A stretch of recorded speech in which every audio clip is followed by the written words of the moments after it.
So what kind of content can you post on RedNote? RedNote has a wide range of different types of content you can post.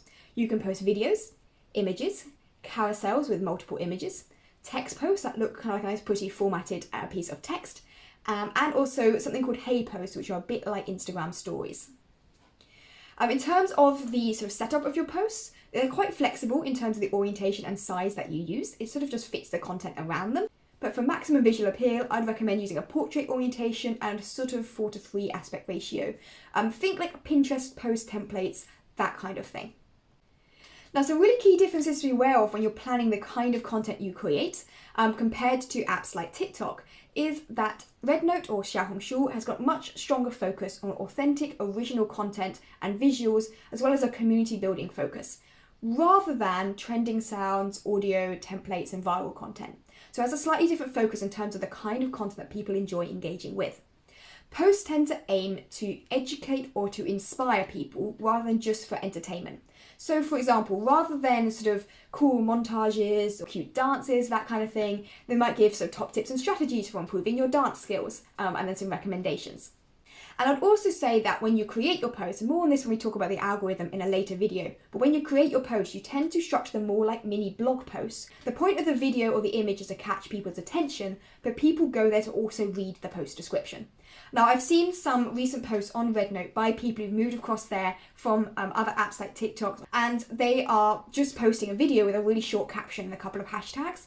That does not do so well on RedNote. You want to have, yes, the post title, but you also want to have like an essay worth of description underneath. We'll talk more about that, as I said, in the algorithm video and why that is so important.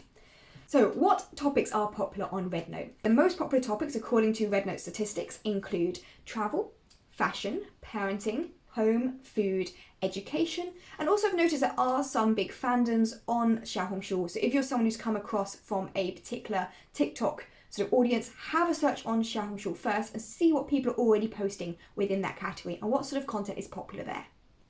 Don't forget though, there are also some categories of content that you cannot post on RedNote. For example, politically sensitive content, and also be very careful with content that relates to like financial advice or health advice, these kind of topics, due to some of the restrictions on the app. We're going to talk a lot more about those in the video about what not to do on RedNote. Right, how to post. This is relatively straightforward. You open up the app, there is a giant plus button in the middle on the app. You click on that and it takes you straight to your album to pick the image or the video that you want to post. Or you can actually record and take pictures directly within the app. It then takes you through a process. You can edit it, and then you can write your title and your description and so on, set a few of the settings and then post.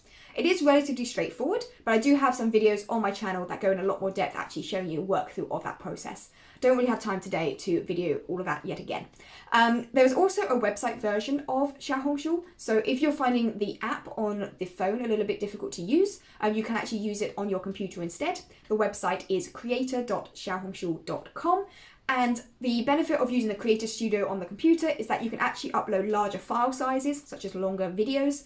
And it's also a bit easier in terms of having things available in English. I will talk a bit more about that in terms of dealing with the language barrier in a later video, but the short of it is that you can just have your web browser translate everything into English if you're using it on the computer version. I have a really detailed video. It's like a massive, it was an hour-long live stream. It's a bit long, but I have a big video that goes into how to use the computer version of the app in loads more detail. The link will be in the description and you can also find it on my channel. There's also a few other things to be aware of when you're posting. You can actually pre-schedule content in advance. So when you create your post, one of the settings is what day would you like this to go live. The default, of course, is just to be uploaded there and then. But this can be helpful if you're someone who likes to batch create content, or if you're moving across a load of posts from TikTok and you don't want them all to go up all in one go, you want to sort of drip feed it a little bit over the next few weeks, in which case you can use the schedule feature so you don't have to do it, every single day separately.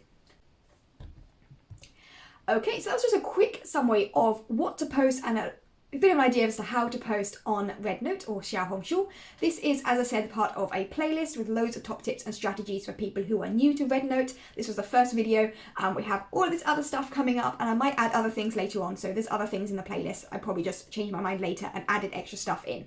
But if you're interested in learning more about the algorithm and how to make your content do well and reach more people, how to increase engagement, build more of a community around your RedNote account, and also things like monetization options, check out the videos in the playlist. It's either in the playlist bit to the side of this video or it's linked under the video. So do check those videos out. And of course, don't forget to like and subscribe if you found this video helpful and would like to see more content like this.